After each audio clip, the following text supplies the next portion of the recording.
All right. Hello. This is Danielle McCormick. I am the host of the SuiteSpark podcast, and I have my co-host here, Miss Katie Levins. How are you, ma'am? I'm great. How are you? Doing very well. So over the last few weeks, we've been talking about actual real skills that help you truly get a job, level up in your job, get better with your career, and not just buy into the complacency. Started with quiet quitting, went on to the importance of the storytelling in your interview and how to bring those stories forward, the things that you gained while you've actually been going above and beyond, looking for the places and ways that you can help and get better. And then also then looking forward to how we can help our veterans around Veterans Day. And now we want to kind of bring some of those things together in the next few episodes of how do you write a resume so that you can actually get in the door and have the interview, get to where you are. We just want to get in front of that hiring manager. And really, that's the point of your resume. And so many of us struggle with resumes. Not only are we generally not that great at talking about ourselves, but it's tough to pin down something that you did at your job. Because you're like, I don't know, I showed up every day. I wasn't a jerk, that kind of stuff. But how do you make yourself stand out, especially in a now method of hiring process of where it's just like mass submittals. It's like hundreds of submittals for every job on whether it's LinkedIn, Indeed, whatever that is. And how do you make yourself stand out in a meaningful way that isn't just embellishing a bunch of bullshit, but is actually telling what you did, giving quantifiable evidence and things like that. So we kind of want to talk through that today and just give you some tools, tips, things like that for how to make your resume stand out and kind of do's and don'ts, things like that. Miss Katie, any opening remarks you have, ma'am, on that? It's a whole new world. There are, like we've talked about before too, that basics. I mean, I think I mentioned the other day how I wish like in high schools that our kids were taught the value of adding, like you've said, metrics and quantifying accomplishments and things of that nature. I mean, I've personally learned a lot about building a resume. Mine, I think, has like 2 metrics in it or had like 2 metrics in it. And so there was a great opportunity for me to show growth. I mean, I may have had the same title, but responsibilities may have increased and I didn't put numbers on those things to show the big boost in responsibilities or extra things that I put on my plate. So it's a very vital piece of, like you said, trying to stand out, especially in a world where everything is so automated. You've got to find a way to hit the buzzword so the bot doesn't automatically boot you out, Yeah. It's a fine dance. Exactly. And one of those things, like I love how you just said that, like we're not taught how to do this. In general, we're not taught how to do this. So you just throw a resume together. A lot of people have your address on there. Like, I don't need anybody to mail me a letter. Like I don't need to have my address on there, especially if you're trying to move. Say you actually do want to move to a new city. You want to move, you are moving to a new city, or you just decided you're going back home where family is, or things like that. Like even just saying your locale can actually boot you out of the process, whether you really mean to or not. And so I don't feel like having your personal details to that level is anybody's business, to be honest. But even when you go to like Google, like I say, like how to write a good resume. There's 8 steps and none of which are helpful that will make you stand out. It says pick your format. And then you find people like obsessing over like cutesy formats and, various fonts. And does my name need to be over to the left or do I put it down the side or, all that kind of crap. No one cares. And there are 100 of entries on Google that will tell you, you need to have this kind of resume or make sure that it has your picture or doesn't have your picture or any of that crap. And it's just putting lipstick on a pig. If the content sucks, no one's going to read it. Then it says, start with your basic information, add your work experience, consider putting volunteer experience, don't forget your education, top it off with some skills and interest, whatever that means, and then write a summary statement and tailor it to the job ad. So, but none of those things actually make it worthwhile. And like I said, we're worried about the wrong things. We're worried about the fonts. We're worried about what does it look like? We're worried about, is it catchy and appealing? when 99% of the time, especially in these mass submittals, you have to copy, paste, upload that shit anyway. No one's going to look at your fancy format. So it really is about your content and what you did, and really making yourself stand out about what you did, because that's really what adds context to what you did. Because 99% of the time, maybe that's an exaggeration, a large percentage of the time, they are going to your hiring manager may not know what you do, because in a lot of ways your hiring manager is just general HR. They're generally filling positions, or maybe they're special, so they're generally filling tech roles. But even still, that doesn't narrow it down to what you specifically do. So putting those metrics in there helps to quantify and give context to what it means that you did. Because in their brain, they can be thinking whatever your last role meant in any number of ways. You know, saying I was over nationwide this or that, if you don't follow it up with that includes X amount of domiciles, or that includes X amount of this, or I trained 1,400 people, or I taught 20 classes of 10 people, or whatever those metrics are, it doesn't give scale of any kind to what you're doing. Right. And like we mentioned before too, your hiring manager doesn't always have the experience. So they're looking for the buzzwords in the resume to match the buzzwords in the job description, to be like, oh, at least they understand they're talking apples to apples. They may be talking apples to oranges with me, but at least on paper, their experience and their job description at least complement one another. So you gotta be mindful of that too. You don't know that the person that's looking through your resume has all of the know-how and experience and background for what you're applying for and looking for. Yes, exactly. And I know we're going to go more into that in the next episode when we talk about tailoring specific to civil service and coming out of civil service, coming out of the military, coming out of law enforcement, whatever that looks like for you, and bringing that forward on how do I actually use those buzzwords to mean, you know, that my skills transition over. But so one piece of really good advice that I got on this way back was make sure that every single line, when we say add metrics, it means no shit, add every metric you can. And that doesn't mean embellish. That doesn't mean just, dream up things that you may have done, but make sure that each and every line has a metric. And if it doesn't have a metric, it doesn't matter. And it shouldn't be in there. Like, don't tell me that you shuffle papers and that you, whatever those job duties were, I filled out this application, or I did this paperwork, or I filed these reports, or this or that. Like, that doesn't matter. Every warm body in that job could do that thing. But if you improved a process, if you, give it context, right? If you were over an operation of size, large or small, then what does that mean? And I think that, you and I were talking before, it's like when you were saying that you were at the early facility, the memory care facility, that you were over, what was it, 20 something beds? 24. And then when you went to the next one, so then you have 24 rooms, and then you go to the next facility and it was how many? 20 for one building alone, but overall it ended up being 126. Yeah.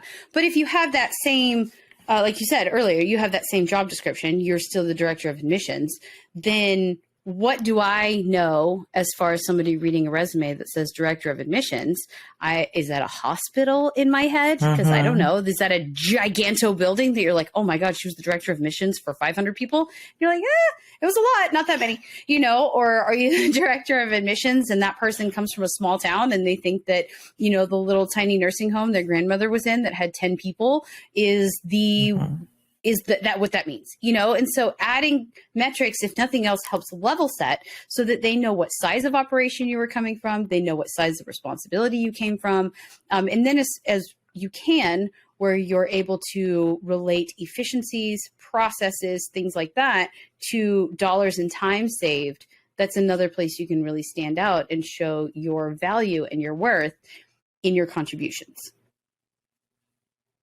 Most certainly. I think one good point you made too when we were talking prior was whenever you're writing everything you've done, your experiences, your metrics, things like that, you can't write about it like you didn't like the job, even if you didn't like the job. And I think that was one thing that really stood out, was like you people can read into inflection. And if one stands out and is really brash and short and obnoxious, they're going to be like, they did not like it there. I wonder why they left. You know, you've got to. Yes. I had a guy in my career coaching that he had like 5, 6, 7 bullet points for most of his current roles. And then there was this one middle role that he was in for a while, but there were like 3 or 4 bullet points. But the way that they were written, it was like, nah, yep, I had the job, I did the things. And it was like, there was not much detail. Yeah. And I even asked him, like, did you not like that job? And he was like, no, I hated that job. Well, it shows. So let's make sure that it doesn't show through. Yes, you wrote like you hated it. And it absolutely comes through in the way you wrote your bullet points, the way that you just you can tell from, I got to do all these things at these other jobs, and then I did those things at that job, you know. Yuck. I checked the box. I met the mark. I showed up. I did the duty. Begrudgingly, but I did it. Yes. And I left that job as fast as I fucking could. So yeah, it's just, there are ways to make sure that, yes, you want to always make sure that you're putting your best foot forward. You don't speak poorly about any employers. And yes, we have all had bad experiences. Like you and I talked about that too. You know, like we've all had shitty experiences at a job. You've had a bad boss. You've either been asked to leave. You may have been fired, you know, whatever that is. But I mean, I have to say, the place Katie and I met was the police department. We were dispatchers by night, you know, and I didn't fit in there at all. Like at fucking all. Didn't fit in, nothing.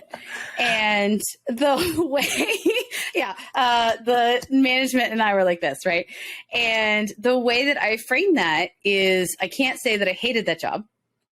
I learned a lot from that job, I have to say. And some of that may have translated into, it wasn't great. But really, at the crux of it, and it took some years back, you know, step back, but I was too young for that role, for the way that I think. And like now when people ask me like, what did you learn from that? Or, you know, tell me about that job.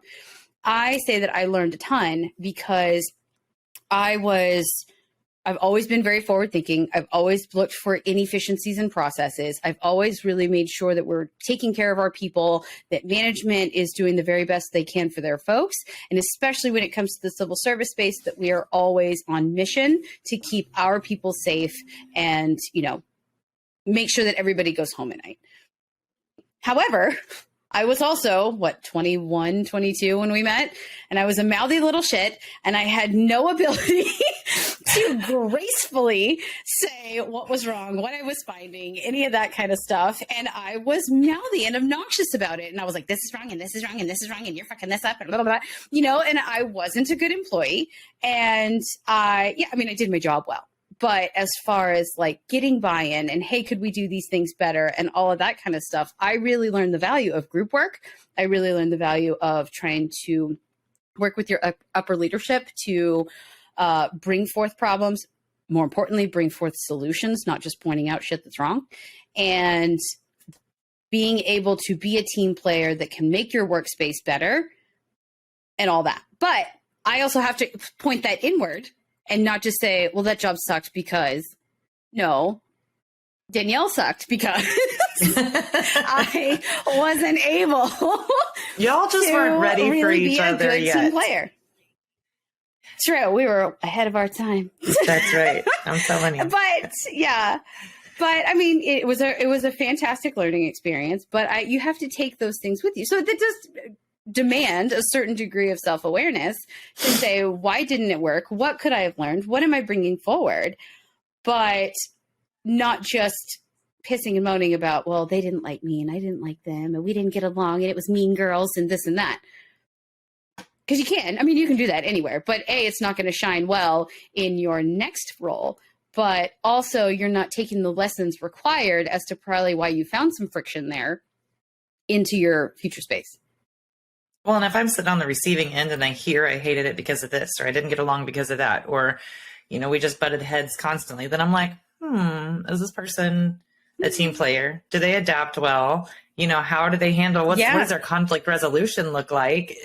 What's the common denominator here? Especially if there's more than one opportunity on your resume or work history where you've learned multiple things, but every one of them you're like, well, this one sucked because of this, or this one sucked because my boss was awful.